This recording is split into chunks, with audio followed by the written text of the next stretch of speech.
안녕하세요. 1과3 작가입니다. 오늘은 아이 키우며 일하는 엄마로 산다는 건 이라는 책을 가지고 퀴즈를 한번 풀어보려고 합니다. 네, 순서는 기존에 했던 것과 동일하게 진행을 하려고 하는데요. 먼저 퀴즈를 한번 풀어보고 나누고 싶은 밑줄, 독자에게 던지는 질문 이렇게 세 가지로 구성해 봤습니다. 일단 퀴즈는 제가 이제 퀴즈앤쇼라는 플랫폼을 가지고 질문을 10가지 준비를 했고요. 이게 아무래도 이제 유튜브로 진행하다 보니 시간 제한을 길게 두면 여러분이 지겨울 것 같아서 제가 5초 이내에 퀴즈를 풀어보려고 하고요. 그리고 이제 5초가 지난 다음에는 답변을 해드리려고 합니다. 두 번째 나누고 싶은 밑줄에서는 이 책에서 독자 여러분께서 많은 서평을 주셨는데 그 중에서 가장 인기가 많았던 인용 구문 세 가지를 꼽아봤습니다. 그 세 가지를 한번 낭독을 해드리려고 하고요. 세 번째 독자에게 던지는 질문은 이 책을 읽고 나서 여러분 스스로에게 한번 답변을 해보셔도 좋을 것 같고, 아니면 독서 토론을 하게 되시면 이런 질문으로 서로 독서 토론을 해보면 어떨까 싶어서 그 독서 토론에 필요한 질문을 한번 준비해 봤습니다. 그러면 먼저 본격적으로 퀴즈를 한번 풀어보려고 합니다.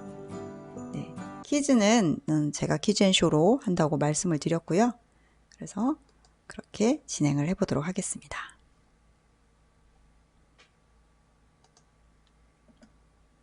네. 첫 번째 문제 풀어볼까요?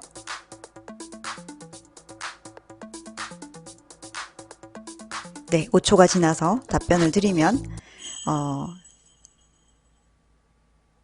네, 인류가 삶에 정답이 없다고 이야기를 했죠. 사실 정답이 있는지 저도 아직 잘 모르겠습니다. 하지만 책에서는 정답이 없다고 이야기를 했습니다.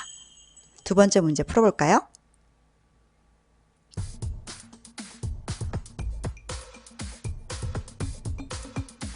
네, 바움린드는 두 가지 축으로 그 부모에 대해서 이야기를 했는데요. 애정의 축이냐, 통제의 축이냐에 따라서, 그게 높고 낮음에 따라서 네 가지 부모가 나올 수 있다, 부모 유형이 나올 수 있다고 말했는데, 이 책에서는 저는 애정은 높고 통제는 낮은 허용적 부모라고 이야기를 했죠. 그래서 원래 이제 긍정의 훈육이라고 하면 애정도 높고 통제도 높아야 아이에게 이제 도움이 되는 부모가 될 수 있는 거죠. 그렇게 되면 좋겠지만 그게 이제 쉽지는 않은 것 같습니다. 다음 문제 풀어볼게요.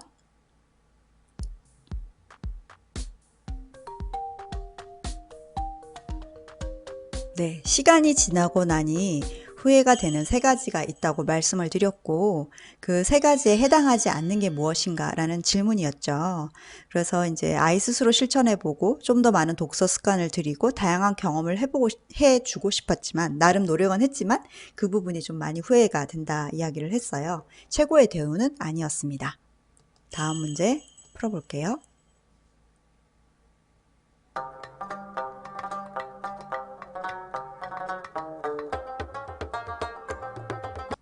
네, 이 책에서는 시간 관리를 아주 많은 부분을 좀 차지하고 있죠. 그 중에서 특히 이제 지배가치 이야기가 많이 나왔는데요. 이 지배가치는 제가 직접 만든 내용은 아니고, 하이럼 스미스의 성공하는 시간 관리와 인생 관리를 위한 10가지 자연 법칙에서 제가 가져왔다고 책에 이제 언급을 했는데, 이 부분이 이제 많은 분들에게 좀 신선하게 다가온 것 같아요. 그래서 저는 이제 지배가치를 정해놓고 그것에 맞춰서 생활을 했다라고 말을 했고, 많은 분들이 또 본인만의 지배 가치를 또 작성을 하시기도 하셨습니다. 다음 문제 풀어볼게요.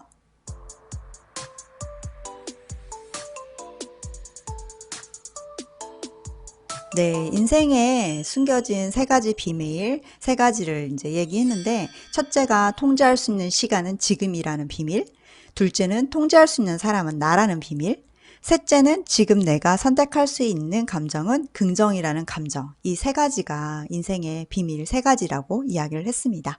그래서 정답은 나였습니다. 다음 문제 풀게요.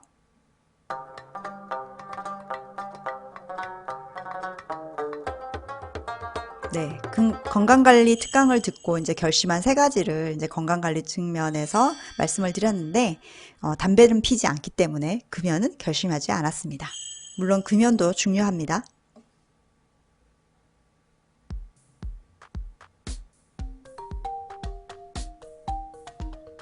네, 하고 싶은 일을 하면 유토피아적인 삶이 펼쳐질까요?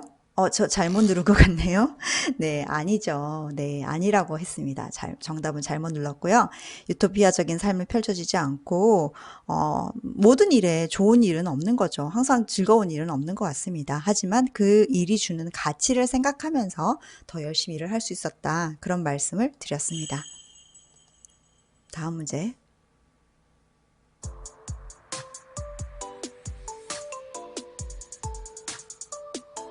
네, 가계부를 꾸준하게 쓰고 있다고 말씀을 드렸죠. 그래서 엑셀 파일을 이제 계속 복사해 가면서 제 나름대로 서식을 정해서 작성을 하고 있습니다. 요즘은 이제 다른 분들은 앱 같은 거 많이 쓰시겠죠? 근데 저는 아직은 엑셀이 편하더라고요. 다음 문제 풀어볼게요.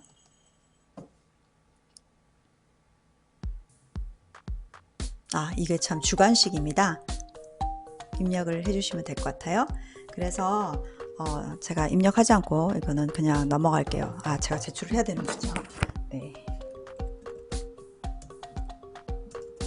시간 제한에. 네. 시간 제한에 겨우 걸렸는데 답변이 되었네요. 그래서 저는 이제 일과 삶의 균형이라는 단어보다는 일과 삶의 조화를 강조를 했죠. 네. 다음 문제 나갈게요.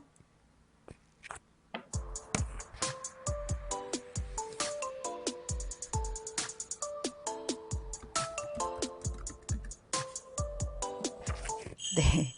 이거는 책의 이제 겉 표지에 날개에 있는 내용이었는데요. 제 브런치 필명은 1과 3이었습니다. 네, 10문제 다 풀어보셨고요. 그러면은 다시, 파워포인트 슬라이드로 넘어가서 설명을 추가적으로 해보려고 합니다. 일단은 이제 퀴즈는 좀 풀어봤고요.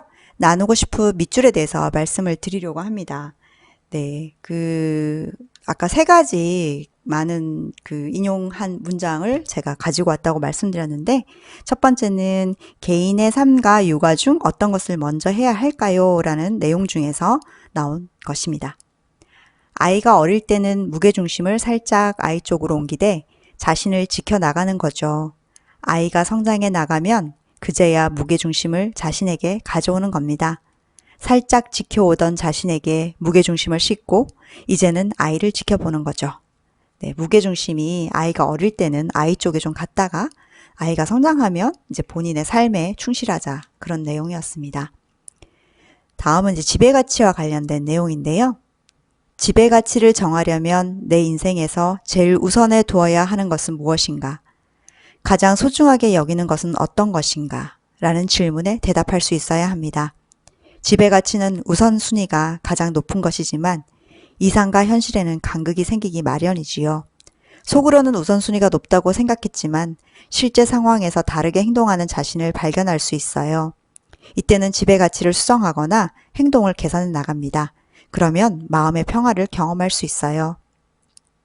지배가치가 물론 시간 관리에도 도움되지만 저는 마음의 평화에 더 도움을 받았던 것 같습니다. 여러분만의 지배가치를 만들어 보면 좋을 것 같아요. 다음은 일과 삶의 조화에 대한 부분입니다. 개인적인 일을 통해 정신적으로 행복하지만 육체적인 피로로 인해 제 일에 지장을 받고 싶지는 않습니다. 일 역시 행복하게 처리하고 싶기 때문입니다. 저에게는 일과 삶 모두가 중요합니다. 일도 잘하고 싶고 제 삶도 알차게 꾸리고 싶어요. 이게 바로 일과 삶의 조화가 아닐까요?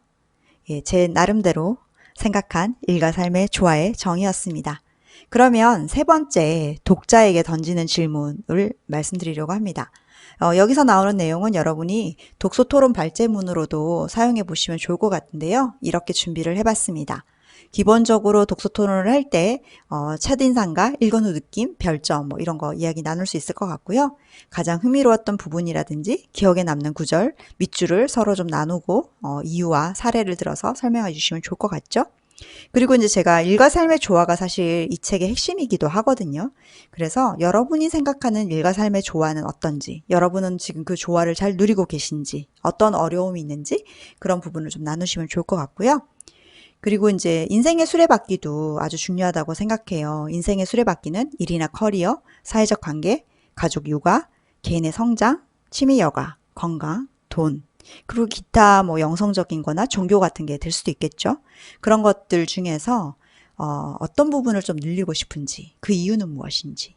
우리가 인생의 수레바퀴가 항상 크게 큰 원을 그릴 필요는 없거든요. 전체적으로 작을 수도 있고, 뭐, 본인만의 어떤 지금 현재 모습을 수레바퀴로 표현할 수 있는데요. 지금 현재 나의 모습을 정확하게 아는 게 중요한 것 같아요. 아, 지금은 내가 조금 육아 쪽에 가 있구나. 하지만 언젠가는 내가 다른 부분도 좀 더 키워야 되겠다. 그렇게 생각할 수 있는 거죠. 그래서 지금 나의 현재 모습은 어떤지, 다른 사람들은 어떤지, 그런 다양한 삶의 모습을 같이 이야기 나눠보면 좋을 것 같습니다. 시간을 더 투자하며 평생 함께 가고 싶은 취미는 무엇인가요? 지금은 어떤 단계인가요? 여러분의 취미는 무엇인지 묻고 싶어요. 저도 이제 취미를 좀 발굴하기 위해서 많은 시도를 했던 것 같습니다. 그림도 그리고 음악도 배우고 피아노도 치고 뭐 여러 가지 시도를 해봤는데요. 결국 이제 저는 글쓰기가 제 취미가 되었죠. 그래서 저도 이제 글쓰기를 예전부터 포기하지 않고 조금씩 써왔기 때문에 지금의 단계까지 온 것 같거든요. 그래서 여러분이 평생 하고 싶은 게 뭔지, 다양한 시도를 지금 어떻게 하고 있는지, 어떻게 나가고 싶은지 이런 부분을 다른 사람들과 함께 이야기를 나눠보면서 본인의 취미에 대해서 한번 더 생각해 보시면 좋을 것 같습니다. 그리고 항상 중요한 것은 책을 읽고 나면 그 책을 어떻게 내 삶에 적용할 건지, 내가 무엇을 적용할 건지, 그리고 지금 당장 조그맣게 시작할 수 있는 것은 무엇인지 한번 생각해 보시면 좋을 것 같아요. 아까도 말씀드렸다시피 나만의 지배 가치를 만드는 것만으로도 여러분에게 큰 도움이 될 거라 생각합니다. 네, 여기까지 이제 퀴즈와 밑줄 그리고 독서토론 주제에 대해서 말씀을 드렸습니다. 일과 삶 채널에서는 계속 퀴즈로 읽는 독서 시리즈를 계속 발행할 예정이기 때문에 여러분께서 구독과 좋아요를 눌러주시면 저에게 큰 힘이 될 것 같고요. 제 글이 궁금하신 분은 일과 삶 브런치로 방문해 주시면 더 많은 글을 조회하실 수 있습니다. 네, 이상으로 여기서 마치려고 하고요. 제가 음악을 트는 걸 깜빡했네요. 네, 그래서 음악을 감상하시면서 네, 오늘 하루 또 잘 마무리하시고 좋은 하루 되시길 바랍니다. 경청해 주셔서 감사합니다.